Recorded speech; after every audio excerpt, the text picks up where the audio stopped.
Bine v-am găsit, dragii mei din Zodia Vărsător, oriunde v-ați afla. Bine ați venit tuturor pe canalul meu. Numai un pic, am închid geamă pentru că sunt niște festivități aici la mine și cântă fanfara și se aude gălăgie, nu vreau să ne întrerupă lectura. Deci, așa cum vă spuneam, bine ați venit tuturor pe canalul meu, Tarot Flori de Loto. Numele meu este Nina pentru cei care nu mă cunosc și, ca de obicei, mă bucur să vă am alături. Azi voi face o lectură generală pentru luna lui noiembrie, așa că, dragilor, dacă aveți Soare, Lună, Venus sau ascendentul în Zodia Vărsător, atunci această lectură este de asemenea și pentru voi. Desigur, trebuie să știți că voi vă construiți propriul viitor, dragilor, așa că luați decât acele mesaje care rezonează cu voi, iar restul lăsați-le să zboare în univers, pentru că sigur sunt pentru alte persoane care, într-o mai mare sau mai mică măsură, au de-a face cu Zodia Vărsătorului. Așa că, dragilor, așa cum v-am obișnuit, am scos câte o carte pentru fiecare săptămână a lunii noiembrie. De asemenea, dacă nu veți rezona poate cu această lectură, puteți viziona celelalte lecturi care pot reprezenta pentru voi ascendentul, Luna, Venus sau oricare altă planetă importantă din cartea voastră astrală. Haideți să vedem. Prima săptămână din noiembrie vine cu foarte multă perseverență pentru a depăși anumite probleme sau anumite situații care v-au creat ceva probleme. Cea de-a doua săptămână vine cu coșul, care ne vorbește de o recunoaștere și o recompensă pentru ceva ce voi ați luptat, pentru ceva ce voi ați meritat. A treia săptămână vine cu această pană care ne vorbește de cineva. Cineva pe care tu îl cunoști și pe care ai să descoperi că nu prea este sincer această persoană. Cineva cunoscut pe care tu îl cunoști sau o cunoști. A patra săptămână vine cu această căruță sau caleașcă, cum să-i spun, care ne vorbește de o călătorie. O călătorie, fie ea fizică sau mentală.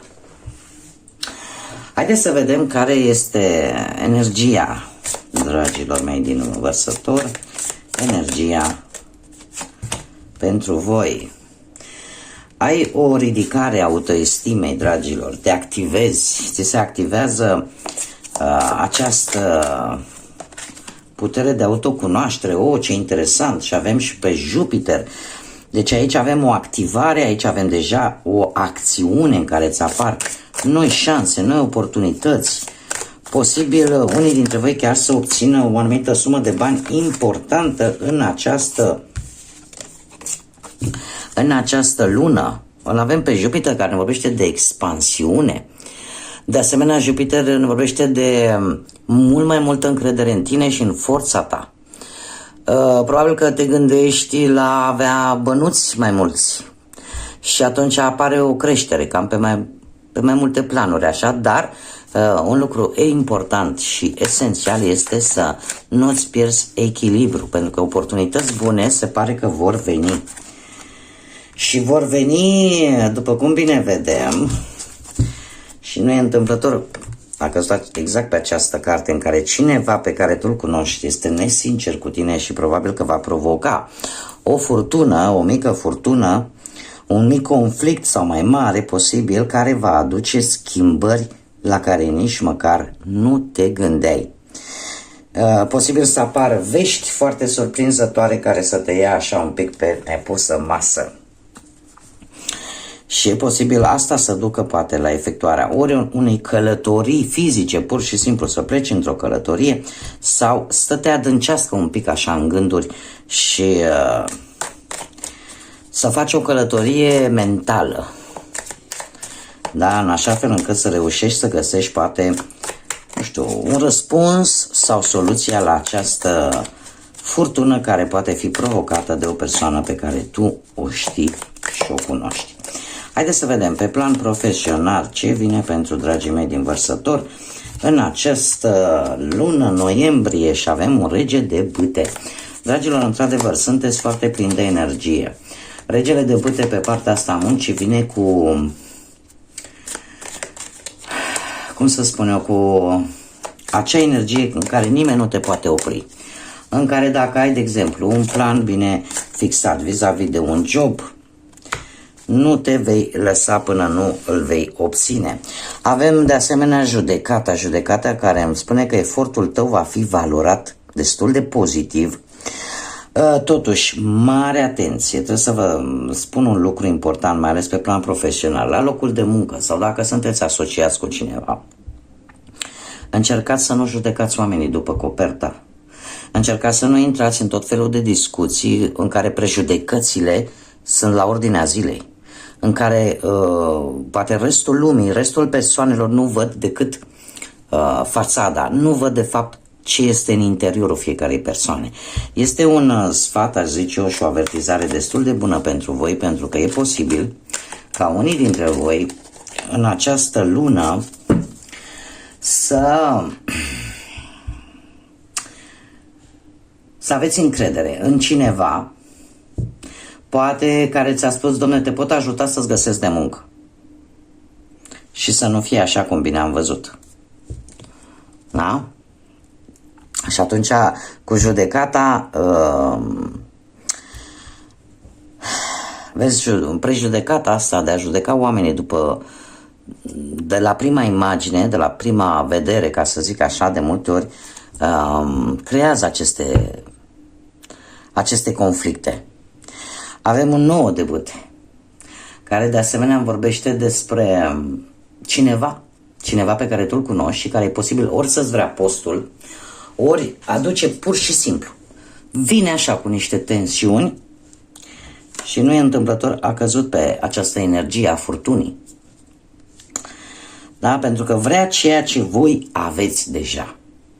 Așa că mare grijă la persoanele în care aveți încredere. Știi cum e? Ferește-mă, Doamne, de prieteni, că de dușmani știu să mă feresc și singur. Cam ceva de genul ăsta ar fi. Așa că pe plan profesional, dragilor, aș spune mare grijă la cine aveți încredere și acordați mai multă atenție celor care în general judecă pe ceilalți într-un mod foarte superficial. Pentru că toate aceste lucruri vă vor afecta pe plan financiar, o să vă afecteze. De ce? Avem turnul, avem 10 de spade și un rege de spade. Ce să vă spun? Pe plan financiar, o schimbare bruscă care va aduce cu sine pierderi. Același lucru mi se repetă. Ceva neprevăzut și aici avem o furtună neașteptată. Aici la fel, același lucru. Pe plan financiar. Ceva neașteptat care pe tine te va face să pierzi poate o anumită sumă de bani, dar din cauza unor persoane în care tu ai avut încredere. Cumva, să zicem așa, o mică atenționare vine de a nu face împrumuturi dar nici nu a lua bani, da? Trebuie să aveți așa un pic mai multă atenție la ce investiți, iar regele de spade vine cu o înțelegere, ești capabil să înțelegi cam care este situația și încerci să rezolvi aceste probleme făcându-ți un plan de redresare financiar. Da, cumva lucrul ăsta te va face să ai un comportament foarte puternic, foarte serios. Se pare că sentimentele nu te vor influența în ceea ce privește această situație financiară, în așa fel încât fermitatea ta și chiar dacă deciziile tale nu vor fi plăcute de către ceilalți pe partea asta materială, cumva știți cum e, că își vor da seama că cu voi nu se poate juca din punct de vedere material. Haideți să vedem cu dragostea cum stați, dragilor. Pe partea dragostei avem un rege de monede. Un rege de monede care ne vorbește de o siguranță.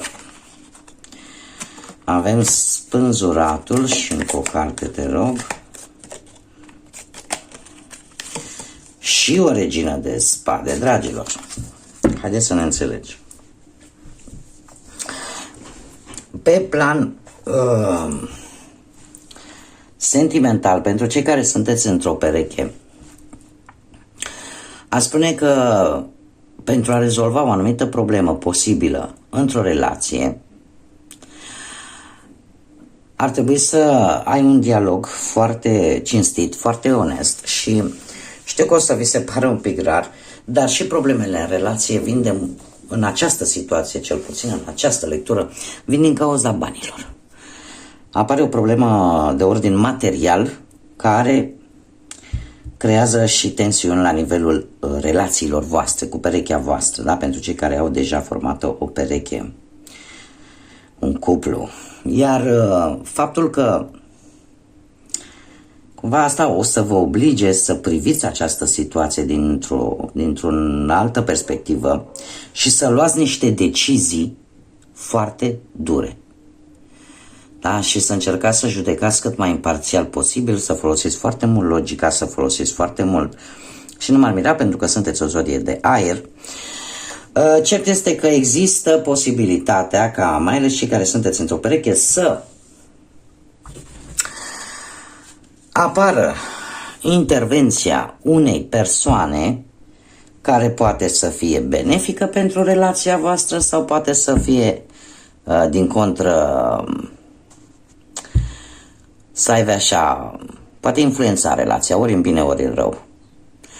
Mare atenție la impulsivitate și la dialogurile prea directe, prea spuse fără să le gândiți, pentru că pot provoca rău, stare de rău celor dragi de lângă voi. Spânzuratul, de asemenea, relația poate să fie un pic blocată. Unii dintre voi chiar deja ați experimentat tot soiul de împăcări, certuri, iar ne împăcăm, iar vii, iar pleci și tot așa. Da, un soi de ambiguitate care nu face bine în general niciunei relații.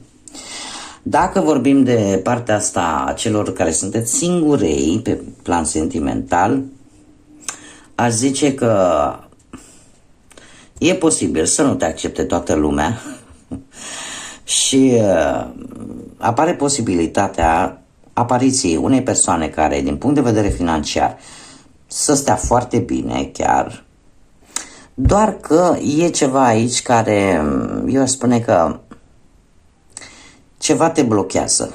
Nu știu ce te poate bloca pe cei care sunteți singuri, dar e ceva aici care nu îți dă cu virgulă. Și eu aș spune că sunt anumite sentimente pe care voi cumva le țineți blocate în voi și nu reușiți să găsiți acea cale de a le scoate la suprafață. Da, sunteți pe premiza aia, tu pățit-i priceput, dar parcă aveți oarece teamă să le mai scoateți la suprafață. E ca și cum ați fi ridicat un zid și chiar dacă apar persoane care sunt interesate de voi, totuși imediat ridicați acel zid și e foarte greu de ajuns la unii dintre voi pe planul ăsta sentimental. Haideți să vedem ce numere angelice vin pentru voi, dragilor, în această lună sau ce date importante ale lunii lui noiembrie vin pentru voi. Ce numere angelice vin pentru, dragii mei, din Vărsător? Și avem ori data de 9 noiembrie, 18 noiembrie sau persoane născute într-o zi de 9 sau într-o zi de 18. De asemenea, avem un număr maestru. Imediat discutăm și să vedem dacă mai avem și alte date. Și avem ori data de 7 noiembrie, de 14 sau de 21 noiembrie sau persoane născute într-o zi de 7, într-o zi de 14 sau într-o zi de 21, indiferent de lună.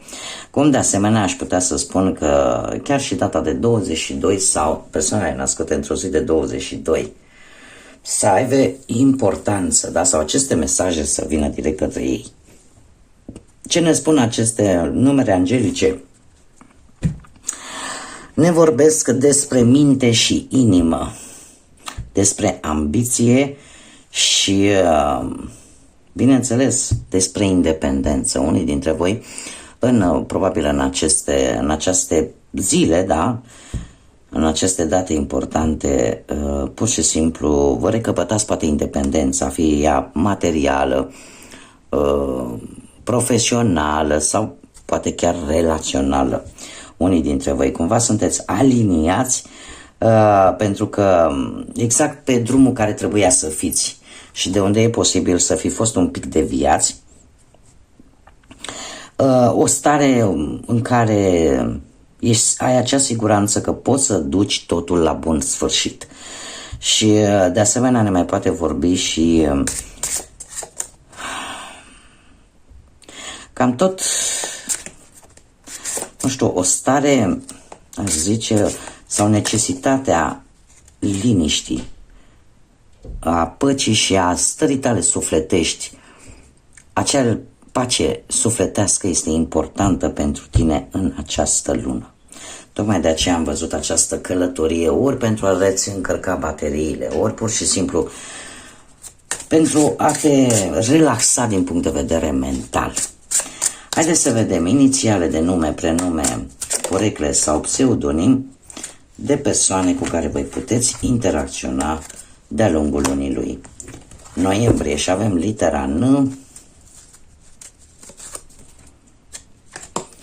litera F,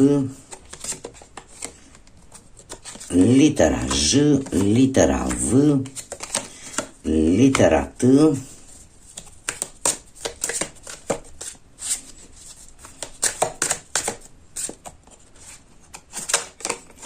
litera D, litera W și litera Z. Inițiale de nume, prenume, porecle sau pseudonim de persoane cu care voi puteți interacționa sau care vor avea o importanță de-a lungul lunii noiembrie pentru voi. Ce aș putea să vă spun că predomină ca și zodii, a spune zodiile de pământ foarte mult, Taur, Fecioară, Capricorn și de asemenea alte zodii de aer, la fel ca și voi, Gemeni, Balanță sau Vărsător, în mare parte.